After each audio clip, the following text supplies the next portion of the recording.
So the torch, it's been passed throughout the storied history of the Lakers here, from Kareem to Magic, Shaq to Kobe, and the clock, when it strikes midnight tonight, and the calendar, it turns to August the 2nd. We're closer to LA becoming Luka's town as the window for Doncic to sign that max extension, it opens. And it's been highly publicized on this network, health magazines, cities around the world, to cities closer to home. We're looking at you here, Dallas. Luka's rededicated himself. You can see it here, shedding some weight, looking to be in the best shape of his NBA career, which is a scary thought when you consider that Luka is the only player in NBA history to average 28, 8, and 8, and the only other players to even average 25 and 5 in each of their first 7 seasons, Oscar Robertson and LeBron James. So we now welcome in our NBA reporter, Dave McMenamin, who's covering the Lakers, as well as our front office insider, Bobby Marks here. Dave, I'm going to start with you. As the window to sign this max deal inches closer, where is Luka Doncic right now?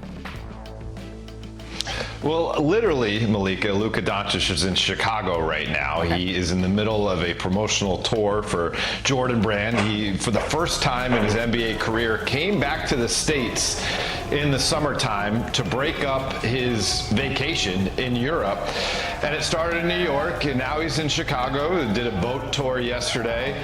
And then he's going to make his way to Los Angeles. And obviously, figuratively, where he's at is going to be contemplating a fat contract offer on his plate, as you mentioned, come August 2nd. And hey, it's a kind of a big moment right now. 6 months ago to the day was when he was traded from the Mavericks to the Lakers. And a half year later, he's going to get to decide whether his life for years to come will remain in Los Angeles. 6 months to the day. I didn't realize it. It's funny how life works like that sometimes. And you frame this as a decision here, Dave. Bobby, is it cut and dry? This is a contract that Luka's going to sign? Or does he have some more decisions that he was going to make on how this deal could actually look? Malik, I think the decisions that he's going to have is going to be the length in the contract here. He's eligible for 4 years up to $229 million. That's starting on Saturday. The one option certainly we can focus on is taking a shorter contract, which would be 3 years, $165 million with a player option in that third year. And why the short-term option is because that third year, that player option year, would have him with 10 years of service in the summer of 2028. And get ready for this number. He would now be eligible for 5 years, potentially $417 million that summer. So all that money he lost in the Supermax from Dallas, he could definitely recoup that and then some 3 years from now. Wow. 5 years, potentially $417 million. Bobby, Dave, thank you so much for your insight. We will be monitoring this closely here over the next 24 hours. Ramona, I'm curious, as Bobby lays out these numbers, it seems like it makes the most sense for Luka to sign the 3-year 165 because 5 years, I'm going to say it one more time to Aman, who played in the league. It's some different. 5 years, $417 million, recouping some of that loss here from Dallas. Yeah. What will this signify for Los Angeles, whether he signs 3 years or he signs 4? I think if he signs any years, that signifies a lot. That means, because he didn't ask to be traded here, as we know. Right. I mean, you have the video of him throwing the phone to prove it, right? When he got the trade. But he has embraced Los Angeles. He's done everything to signal that he's happy here. I know that he's had good meetings and conversations with everybody in the front office. They've been in touch with the new owners who are going to come in here. And let's talk about that number you said again. 5 years, $417 million. Yeah. Mark Walter, who owns the Los Angeles Dodgers, didn't bat an eyelash giving Shohei Ohtani $700 million. Okay? Baseball doesn't have salary guys. It's a different thing. 700. That's just. I mean, it's just a lot of money for all of us, right? But they got it. Right. They got it. And if he signs here and commits to the Lakers, that is, they win the summer. Right. That's it. There's teams out there right now waiting to see if Luka extends with the Lakers. Because if he doesn't, he's the biggest free agent to hit the market in years. You know what I like about him? When he walked into LA, he embraced it. Yeah. Gave money for the fires, gave money to, fix a Kobe mural. And then one thing about the Lakers, which is pimped by them, can I say that? Yeah. Okay. That's Sean. Oh, is yeah. they always have a star. Yes. I've never seen any team Hollywood, in sports man. do this other than Real Madrid. Like you got Jerry West and Elgin, Magic Kareem, Showtime Lakers, and Shaq and Kobe, and then LeBron comes, and then you got the guy after LeBron. Right. That's incredible. I mean, it's a nice city to sell at the same time. You know? It's a franchise too, though. But what do all of those players have in Clippers here, common? All of them. Got stars. They all brought championships to Los Right. Angeles. All of them brought championships to Los Angeles. And what I thought was interesting in the discourse over the last week that Dave McMenamin and others have been reporting is that Luka isn't signing this as a feel-good moment of he's a loyal guy and he wants to stay with the Lakers. He's signing this because he's also saying, okay, let's do it. Let's go win. Let's go win now, Amon. No, without a doubt. I think that when you look at somebody like Luka and you look at what he came from, the reason he's so good is because he comes from a winning brand of basketball. When he was playing overseas, when he was younger, of course, he was playing pro earlier.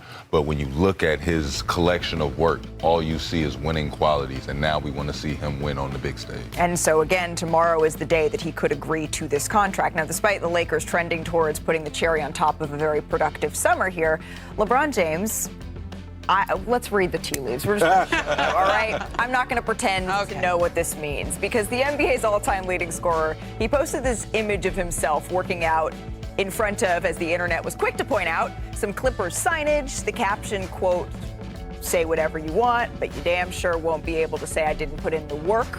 We'll see what happens when I no longer exist. And then some expletives as the little cherry on top here. Now, What happened? Ramona, that's my question. What had happened? I know this is the old Clippers facility. This isn't like a new, he's not working out. Yeah, he's not down. Yeah, listen, but still. We know he lives on the west side of LA. I think the old Clippers facility in Playa is closer to where his house is than the Lakers facility. Okay. And also his agency rents the space, so he works out. All of that All fine. of that tracks, okay? However, there were 12 photos in that gallery that he posted on Instagram. Lovely array. And only one of them had Clipper signage, and it was the first one. Okay. Now, the caption to me is equally as interesting because when he says, it's basically saying, you're going to miss me when I'm gone, just when I'm no longer here. And that to me feels like he has he's signaled through social media and a lot of his posts and a lot of his actions all summer long, which is he does not feel appreciated right now. This is awkward. This transition from Luka to LeBron, where LeBron was going to write his own Hollywood ending. This is the place he wanted to end his career. He wanted to have control over how many years that was going to be and on what circumstances he was going to play with his son.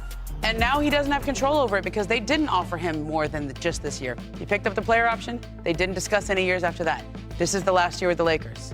That's awkward. And he's never had a situation in his career where he has not had full control of where he's going to play and how much longer he's going to play. Without a doubt, I see it, what you're saying, like the storybook ending. I get that.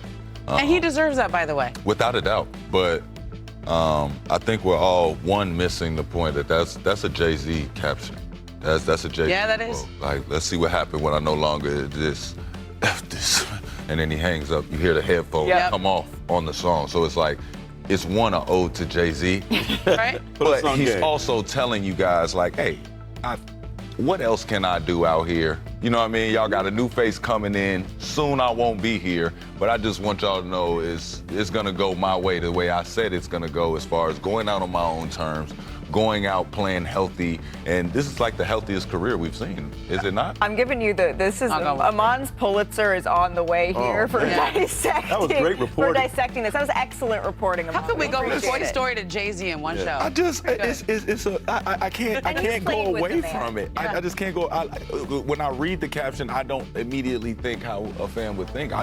I'm hearing Jay-Z. Yeah. You know what I mean? But I'm also like, wow, we are nearing the end of what we're calling greatness. We've been witnesses the whole time, and now we can't. Right. And by all accounts, LeBron has been very happy with Luka. He's been a fan of him for a long time. He tried to sign Luka to his under his shoe umbrella. He's a fan of his. This is not, Are we reading tea leaves? Amon just read them. I would love to see that pick and roll for a little bit, man. Yeah. We see that pick and roll for a little bit, Bron. Let me get 1-2 years, pick and pop, you know what I'm saying? Long enough for Bronny to get out there, do his thing, and then Bryce. He was also wearing a Bryce. Go ahead, Mark. Teams start figuring out how you're going to say goodbye to this man. He's giving you a warning. I remember going to see Kareem's last game in Golden State, and they gave him a boat. What is everybody going to give him? I feel like the farewell tour is starting. It's going to include the All-Star game. It's perfect for that. get ready to get your final gifts and get the rocking chair out of there. I just feel like this is the end. This is also what he does every summer. Like this This is feels this different. late It's a little July, different. This feels August, different. where he's like, remember a couple years ago he was like #Wash King. Yeah. And I don't remember anybody calling him Wash King. I think somebody might have. Yeah. Saying Probably you're about got called. to be gone, Oh, you're man, gonna that miss could be it. a joke. Your This is kids his call you like, that. I'm working hard in the offseason. I'm up at 5 a.m. This is my motivation, and I'm sharing it with all of you. And that concludes our capital J journalism for the day.